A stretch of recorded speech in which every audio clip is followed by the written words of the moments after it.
CM ಕೊರಳಿಗೆ ಗಣಿವುರುಳು ರಾಜೀನಾಮೆಗೆ deadline fix ಮಾಡಿದ ಸಿಎಂ ಇದು ಯಡಿಯೂರಪ್ಪ ಮಹಾಪತನ.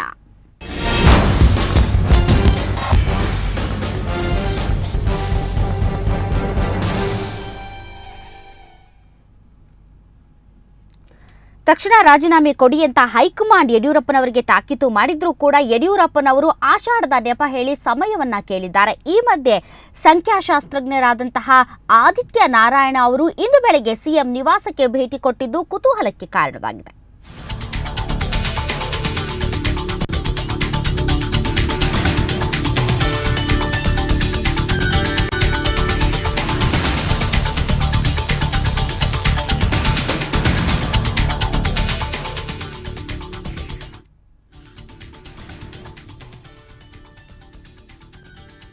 ರಾಜನಾಥ್ ಸಿಂಗ್ ಅವರು ಬರ್ತಾರೆ ಅನ್ನೋ ಗೊತ್ತಾಗಿ ವಾಪಸ್ ಬಂದೆ ಅಂತ ಹೇಳಿದೆ ನಾನು.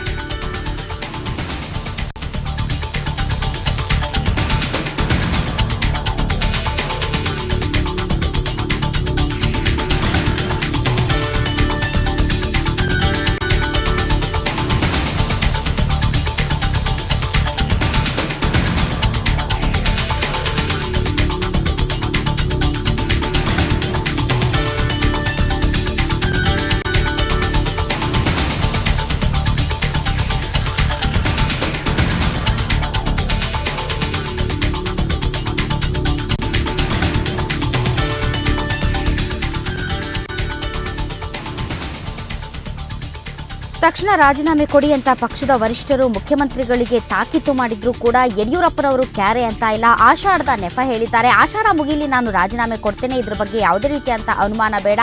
ಆಷಾಢ ಮಾಸ ಮುಗಿದ ತಕ್ಷಣ ಜುಲೈ 31ರಂದು ಮಧ್ಯಾಹ್ನವೇ ನಾನು ರಾಜೀನಾಮೆ ನೀಡ್ತೇನೆ. ನಾನೊಬ್ಬ ಪಕ್ಷದ ನಿಷ್ಠಾವಂತ ಕಾರ್ಯಕರ್ತರ ಪಕ್ಷವನ್ನ ಕಟ್ಟಲು ಸಾಕಷ್ಟು ಶ್ರಮವನ್ನ ಪಟ್ಟಿದ್ದೇನೆ. ಹಾಗಾಗಿ ನಾನು ರಾಜೀನಾಮೆಯನ್ನ ಕೊಡ್ತೀನಿ. ಆದರೆ ಕರ್ನಾಟಕದಲ್ಲಿ ನನ್ನ ಹಿತ ಕಾಪಾಡುವಂತಹ ಜವಾಬ್ದಾರಿ ರಾಷ್ಟ್ರೀಯ ನಾಯಕರದ್ದು ಅನ್ನುವಂಥ ಮಾತನ್ನ ಯಡಿಯೂರಪ್ಪನವರು ನಿನ್ನೆಯವರೆಗೆ ಹೇಳಿದ್ರು. ಆದರೆ ಇಂದು ಸಭೆಗಳು ನಡೆಯಲಿವೆ. ಸಭೆಯ ನಂತರ ತಮ್ಮ ನಿರ್ಧಾರವನ್ನು ಪ್ರಕಟಿಸಲಿದ್ದಾರೆಯೇ ಕಾದು ನೋಡಬೇಕು. ಆದರೆ ಇಂದು ಬೆಳಗ್ಗೆಯಿಂದ ನಡೆದಂತಹ ರಾಜಕೀಯ ಬೆಳವಣಿಗೆಗಳಲ್ಲಿ ಬಿಜೆಪಿ ಸಂಸದ ಡಿ.ಬಿ. ಚಂದ್ರೇಗೌಡರು ರೇಸ್ ಕೋರ್ಸ್ ನಿವಾಸದ ಮುಖ್ಯಮಂತ್ರಿ ನಿವಾಸಕ್ಕೆ ಭೇಟಿ ನೀಡ್ತಾರೆ. ಭೇಟಿಯ ಸಮಯದಲ್ಲಿ ಅವರು ಹೇಳಿದ್ದಿಷ್ಟೇ, ಇದೊಂದು ಸೌಜನ್ಯಯುತ ಭೇಟಿ. ಯಾಕಂದ್ರೆ ರಾಜನಾಥ್ ಸಿಂಗ್ ಹಾಗೂ ಅರುಣ್ ಜೇಟ್ಲಿ ಬಂದಿದ್ದಾರೆ. ಇಂದು ಸಭೆ ನಡೆಯಲಿದೆ, ಶಾಸಕಾಂಗ ಪಕ್ಷದ ಸಭೆ. ಎಲ್ರಿಗೂ ಆಹ್ವಾನ ಇರೋದ್ರಿಂದ ನಾನು ಬಂದಿದ್ದೇನೆ ಅನ್ನುವಂಥ ಮಾತನ್ನ ಡಿ.ಬಿ. ಚಂದ್ರೇಗೌಡರು ಹೇಳಿದ್ದಾರೆ. ಮತ್ತೊಂದು ಕಡೆ ಸಿಎಂ ನಿವಾಸಕ್ಕೆ ಸಂಖ್ಯಾಶಾಸ್ತ್ರಜ್ಞ ಆದಿತ್ಯ ನಾರಾಯಣ ಅವರು ಭೇಟಿ ಕೊಟ್ಟಿದ್ದಾರೆ. ಒಟ್ಟಾರೆ ಅವರು ಈಗ ಆಷಾಢ ಮಾಸದಲ್ಲಿ ರಾಜೀನಾಮೆ ಕೊಡಬೇಕೋ ಬೇಡವೋ, ಮತ್ತೆ ರಾಜೀನಾಮೆ ಕೊಡೋದಕ್ಕೆ ಸೂಕ್ತವಾದಂಥ ದಿನಾಂಕ ಯಾವುದು ಅನ್ನೋದ್ರ ಬಗ್ಗೆ ನಾನು ಇರಲಿಲ್ಲ. ವಿದೇಶದಿಂದ ಬೆಳಗಿನ ಜಾವ 4 ಗಂಟೆಗೆ ಬಂದೆ. ಬಂದವನು ಮುಖ್ಯಮಂತ್ರಿಗಳು ನೋಡೋದು ಒಂದು ಕರ್ತವ್ಯ ಆಯಿತು.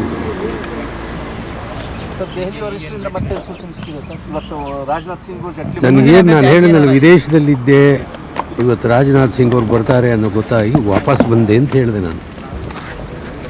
ನೋಡೋಣ.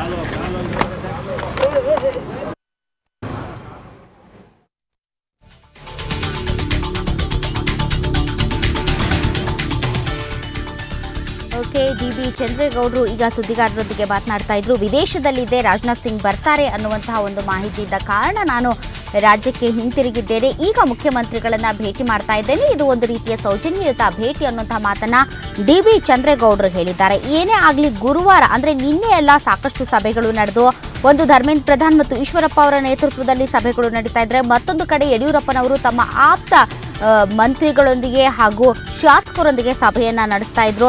ಎರಡು ಕಡೆ ಮುಂದಿನ ಕಾರ್ಯತಂತ್ರದ ಬಗ್ಗೆ, ಮುಂದಿನ ರಾಜ್ಯ ಬಿಜೆಪಿಯ ನಡೆ ಯಾವ ರೀತಿ ಇರಬೇಕು ಅನ್ನೋದ್ರ ಬಗ್ಗೆ ಮಾತುಕತೆ ನಡೆದಿದೆ. ಆದರೆ ನಿನ್ನೆ ಯಾವುದೇ ರೀತಿಯಾದಂತಹ ನಿರ್ಧಾರ ಹೊರಬೀಳದ ಕಾರಣ ಮುಖ್ಯಮಂತ್ರಿ ಯಡಿಯೂರಪ್ಪ ಇಂದು ಬೆಳಗ್ಗೆ ಮತ್ತೆ ತಮ್ಮ ನಿವಾಸದಲ್ಲಿ ಎಲ್ಲ ಸಚಿವ ಶಾಸಕರ ಸಭೆ ಕರೆದಿದ್ದಾರೆ. ಈ ಸಭೆಯಲ್ಲಿ ಒಂದು ನಿರ್ಧಾರಕ್ಕೆ ಬರುವಂತಹ ಸಾಧ್ಯತೆಗಳು ಹೆಚ್ಚಿದೆ. ಅಷ್ಟೇ ಅಲ್ಲ, ಇಂದು ಕೇಂದ್ರ ವೀಕ್ಷಕರಾದಂಥ ರಾಜನಾಥ್ ಸಿಂಗ್ ಮತ್ತು ಅರುಣ್ ಜೇಟ್ಲಿ ಅವರು ಶಾಸಕಾಂಗ ಪಕ್ಷದ ಸಭೆಯನ್ನು ನಡೆಸ್ತಾ ಇದ್ದಾರೆ. ಶಾಸಕಾಂಗ ಪಕ್ಷದ ಸಭೆಗೆ ಮುಖ್ಯಮಂತ್ರಿಗಳು ಕೂಡ ಆಹ್ವಾನ ಇದೆ, ಅವರೂ ಕೂಡ ಭಾಗವಹಿಸಲಿದ್ದಾರೆ.